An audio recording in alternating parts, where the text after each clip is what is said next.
Assalamualaikum warahmatullahi wabarakatuh. Selamat datang di Kisah-Kisah Islam. Terima kasih sudah klik video ini. Semoga kalian selalu dalam lindungan Allah Subhanahu wa Ta'ala. Amin. Dalam Islam, banyak sekali kisah-kisah inspiratif yang bisa dijadikan pembelajaran bagi kita semua agar selalu bertakwa kepada Allah Subhanahu wa Ta'ala.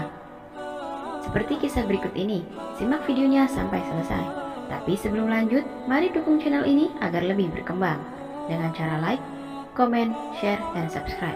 Terima kasih. Pada suatu senja yang lengang, seorang wanita dari Bani Israel berjalan terhuyung-huyung. Pakaiannya yang serba hitam menandakan bahwa ia berada dalam duka cita yang mencekam. Kerudungnya menangkup rapat hampir seluruh wajahnya.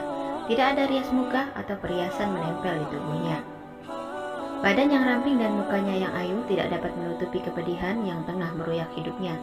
Ia melangkah terseret-seret mendekati kediaman rumah Nabiullah Musa alaihissalam. Diketuknya pintu pelan-pelan sambil mengucapkan salam. Maka terdengarlah ucapan dari dalam, "Silahkan masuk."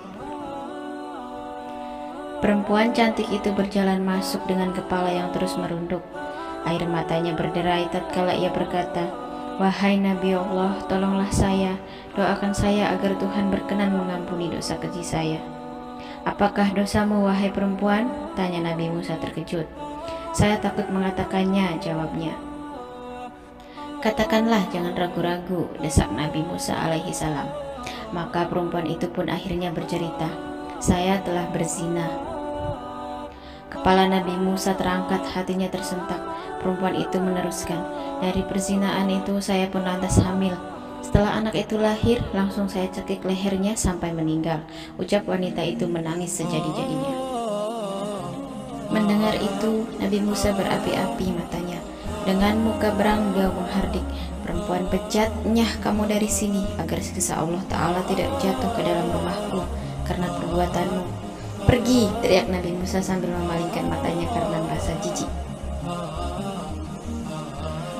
Perempuan berwajah ayu dengan hati hancur luluh keluar dan melangkah terantuk-antuk dari dalam rumah Nabi Musa.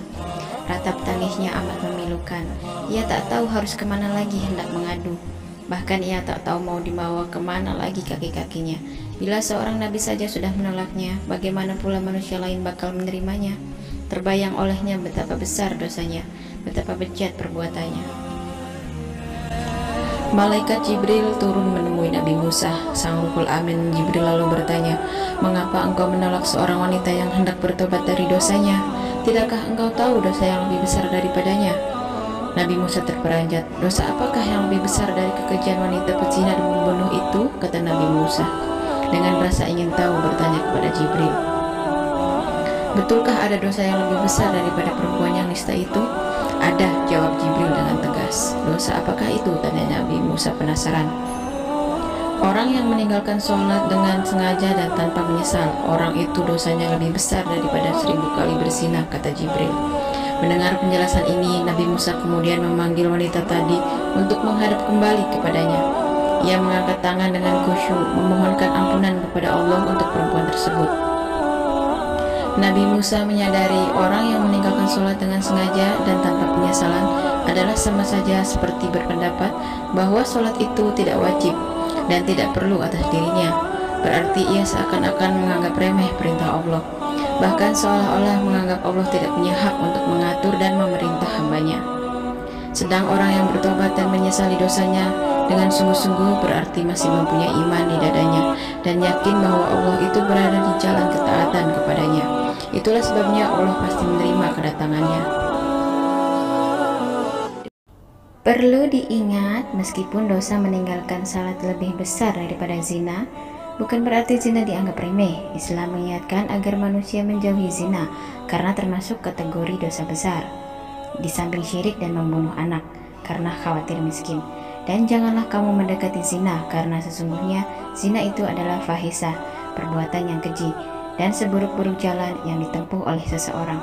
Quran Surat Al-Isra ayat 32. Seseorang yang melakukan zina, maka hilanglah sifat-sifat mulia dari dirinya dan dicabutlah nur keimanannya. Na'udzubillah min dzalik. Semoga Allah Ta'ala menjauhkan kita dari kedua perkara ini. Demikianlah kisah singkat tentang dosa orang yang meninggalkan sholat. Semoga kita semua termasuk orang-orang yang menjaga sholat.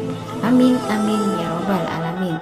Wallahu a'lam bishawab. Wassalamualaikum warahmatullahi wabarakatuh.